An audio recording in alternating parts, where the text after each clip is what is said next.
तर बीड जिल्ह्यात राष्ट्रीय महामार्गाच्या भूसंपादनामध्ये 73 कोटी 40 लाख रुपयांचा घोटाळा उघडकीस आला आहे आणि या प्रकरणी भूसंपादन उपजिल्हाधिकाऱ्यांच्या तक्रारीवरून महसूल अधिकारी, कर्मचारी आणि वकील यांच्यासह 10 जणांच्या विरोधात गुन्हा दाखल करण्यात आला असून 3 जणांना अटक करण्यात आलेली आहे, तर इतर आरोपींचा शोध सुरू आहे।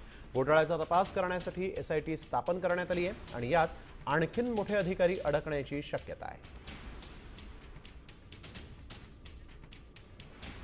सदरचा हा गुन्हा जो आहे तो भूसंपादनाचा घोटाळा आहे, प्राथमिकरित्या असं निदर्शनास येत आहे आणि त्या अनुषंगाने जी FIR झालेली आहे त्याच्यामध्ये 10 आरोपींचं नावानिशी फिर्याद देण्यात आलेली आहे।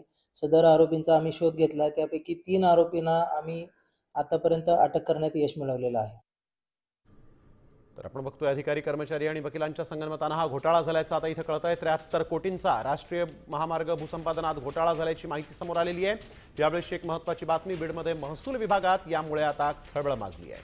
यामध्ये आणखीन मोठे अधिकारी हे अडकले असल्याची शक्यता आहे, त्यामुळे या घोटाळ्याचा तपास करण्यासाठी SIT स्थापन करण्यात आलेली आहे।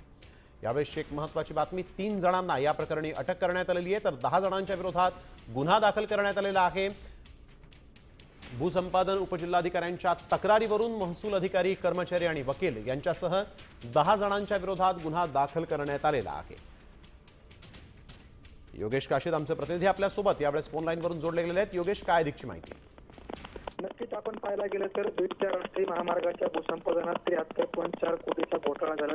भूसंपादनाच्या उपजिल्हाधिकारी यांच्या तक्रारीवरून हा 10 जणांविरोधात जे आहे ते गुन्हा दाखल करण्यात आला। मोठी खळबळ म्हणावी लागेल, कारण राष्ट्रीय महामार्गामध्ये हा घोटाळा झालेला आणि या संदर्भात अधिक माहिती जी आहे ती अप्पर पोलीस अधीक्षक बिलकुल योगेश, आपण धन्यवाद आपण दिलेल्या सविस्तर माहितीसाठी। या संदर्भातले सगळे ताजे अपडेट्स आम्ही आपल्याकडून वेळोवेळी घेणार आहोत। तुर्तास धन्यवाद।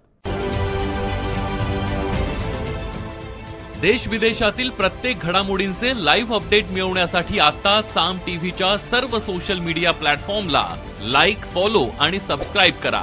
तसंच सर्व नोटिफिकेशनसाठी बेल आयकॉन प्रेस करायला विसरू नका।